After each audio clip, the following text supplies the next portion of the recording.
Campfire Tales by EmpyrealInvective. I will always remember the ragman, not necessarily for the rags of clothes he wore, his 1,000-yard stare, or his way of talking like he was the only one listening, but for the story he told me. You see, stories have become our method of introducing ourselves. The other questions we would normally ask have been rendered useless. There's little point in asking what your job is when you have no job. There's no point in asking what their favorite TV show is when there is no longer any real functional electrical systems. There's no point in asking about their family. You get the point.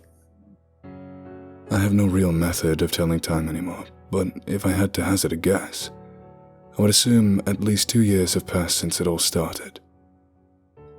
It feels longer than 2 years since those undead things came along and began to gnaw down on populations so that nothing but bones would remain. When they came, the modern world was lost. Generators fell into disrepair and we were plunged into what felt like colonial times. I was a huge fan of movies, which unfortunately were one of the many casualties of the undead. I have since picked up a new hobby. You could call me a collector of sorts. I gather stories. I collect all sorts of stories, but the ones that intrigue me the most are stories from the zombie apocalypse. These stories are the most appealing to me because everyone has a story. They usually pertain to what they were doing the day of the initial outbreak. Some are sad, some are funny, like this one about a girl who had decided to try DMT for the first time in her life and thought the zombies were a hallucination brought on by a bad drug trip for a week straight before realizing that it was way too long to be a hallucination.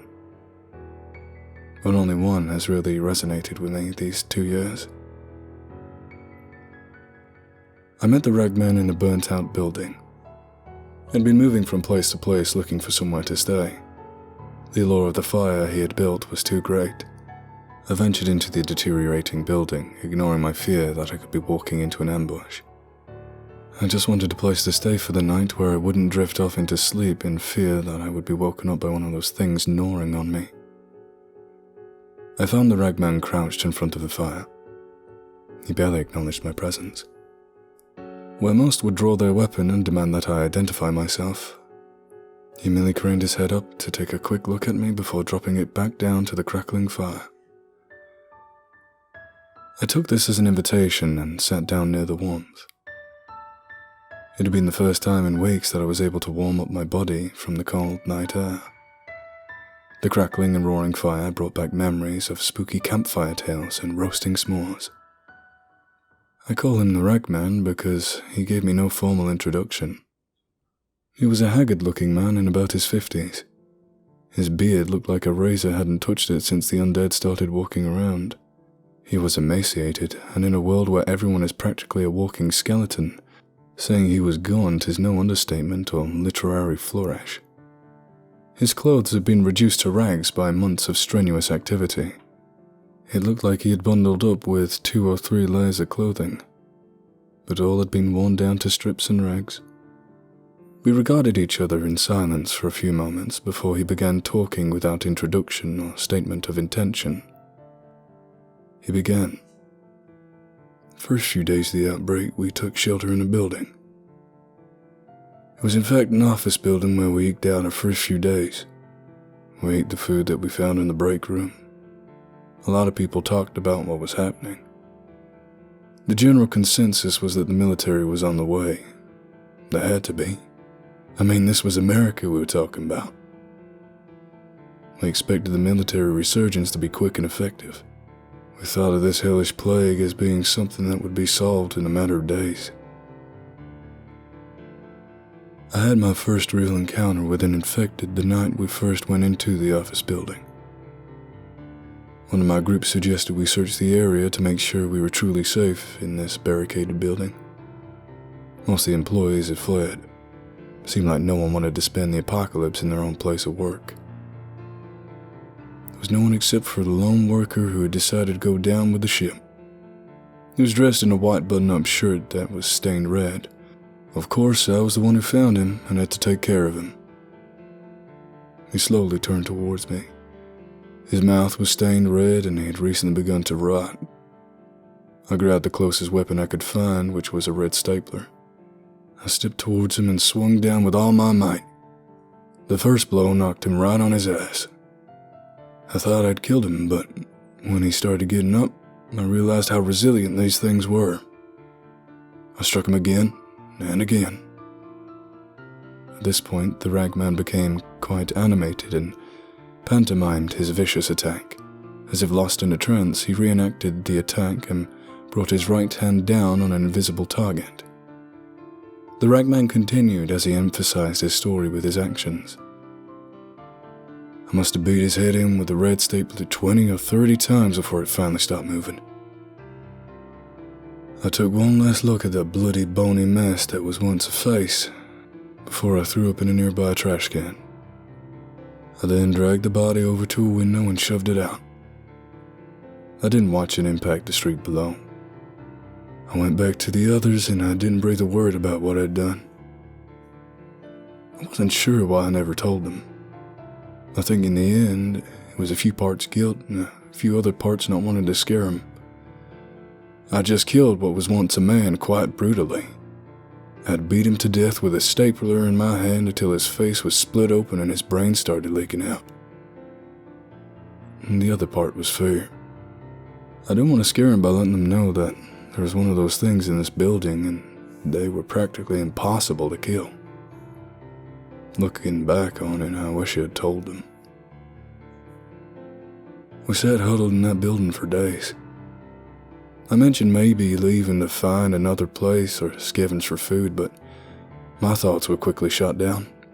They were convinced that the army was coming to rescue them and they were only days away.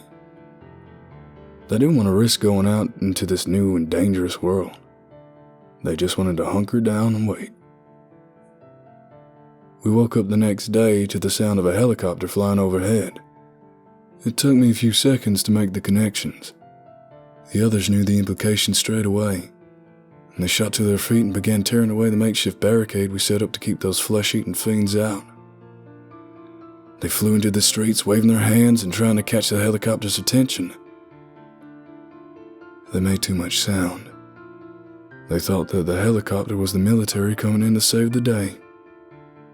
It didn't. I saw it as the last dying gasp of the entire system collapsing under the onslaught of the dead. The helicopter wasn't here to begin the evacuation of the civilians. If anything, it was fleeing from the base as the undead creatures swarmed over and gnawed everything to bones. I stood in the doorway and watched them shout and wave. It was in that moment that I realized the difference between me and them. It was hope and fear. They had hope and thought the military was about to come riding in on their white horses to save the day. I had fear. I'd faced one of those undead things. I knew how resilient and practically impervious to damage they were. I knew that no one was coming to save us, and the only option we had left was to save ourselves. It was my fear that saved me. They made so much noise. The ragman paused like there was something he really wanted to say, but couldn't find the words. His eyes were red and wet with tears. I wasn't sure if it was the smoke or his memories that made him look that way. He continued. The sounds drew so many of them. In the space of a few seconds, it was too late and they were on them, scratching, biting, tearing away at their flesh. They tried to weigh through the undead horde and get back to the building, but it was too late. I did the only thing I could. His voice cracked as he took a few seconds before he was able to finish that thought. It came out, sounding rhythmic like the tolling of a death knell. I shut the door. I knew there was nothing more I could do. There were so many of those undead bastards and I was so terrified. If killing one of those things was so hard, how could I manage 15? The zombies were distracted now, but if I let them back in, it would mean the death of us all. I started barricading the door. Some made it through the masses of undead flesh and started pounding on the door. I tried to shut my ears to their supplications and pleadings. I kept telling myself that it was too late for them. I told myself that I could make it through all of this if I just shut up and ignored them. I could survive if I abandoned them.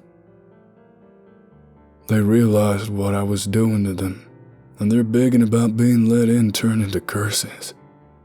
They called me the worst names imaginable. His entire body sagged like he was a balloon that someone had stuck a pin in. He deflated and managed to squeeze out the last words. They called me terrible names. They called me friend, husband, father. They.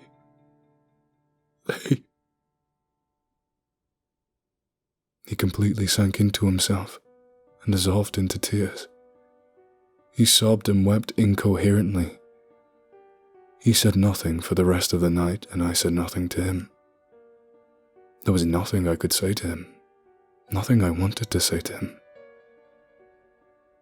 We both went to sleep on separate sides of the fire, and despite the warmth, I felt a chill throughout my body. I'm not sure why the ragman told me that story. Did he want someone to confess to? Did he want to be punished for abandoning his family?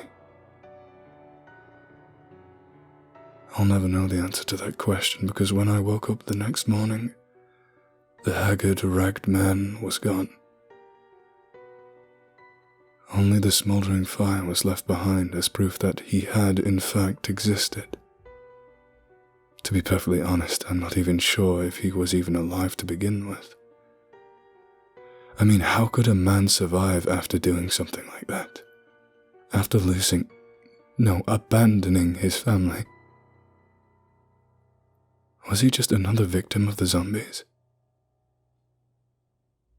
Was he just another one of the Walking Dead?